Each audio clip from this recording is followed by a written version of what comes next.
नमस्कार दोस्तों, आज हमारी कहानी का नाम है लस्सी। यह एक मोटिवेशनल स्टोरी है।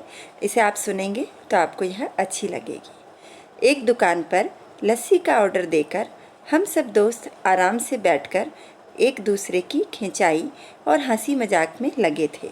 उसी दौरान एक 70-75 साल के बुजुर्ग पैसे मांगते हुए हमारे सामने हाथ फैलाकर खड़े हो गए। उनकी कमर झुकी हुई थी, चेहरे की झुर्रियों में भूख तैर रही थी, नेत्र भीतर को धसे हुए किंतु सजल थे।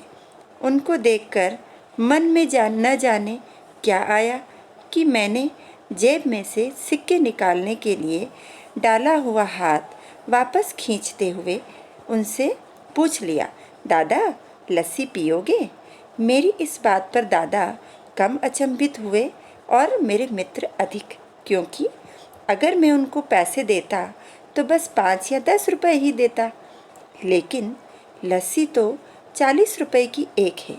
इसलिए उनकी नज़र में लस्सी पिलाने से मेरे गरीब हो जाने और उस बूढ़े दादा के द्वारा मुझे ठग कर अमीर हो जाने की संभावना बहुत अधिक बढ़ गई थी।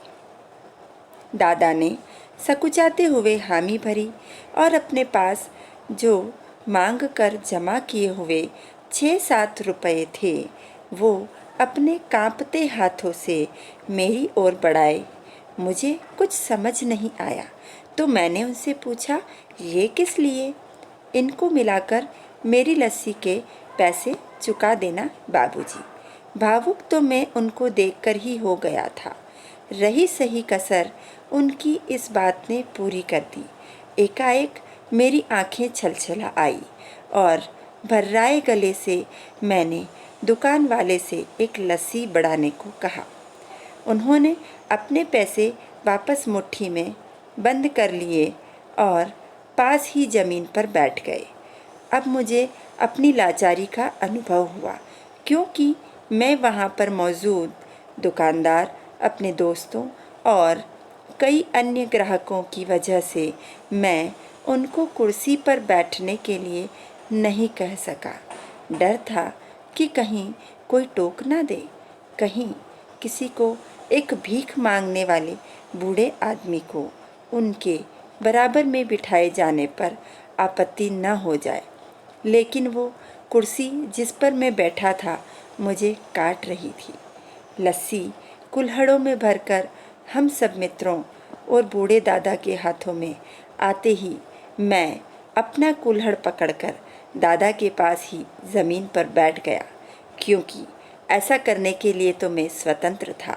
इससे किसी को आपत्ति नहीं हो सकती थी। हाँ, मेरे दोस्तों ने मुझे एक पल को घूरा, लेकिन वो कुछ कहते उससे पहले ही दुकान के मालिक ने आगे बढ़कर दादा को उठाकर कुर्सी पर बैठा दिया और मेरी ओर मुस्कुराते हुए हाथ जोड़कर कहा, ऊपर बैठ जाइए साहब। मेरे यहाँ ग्राहक तो बहुत आते हैं, किंतु इंसान कभी कभार ही आता है।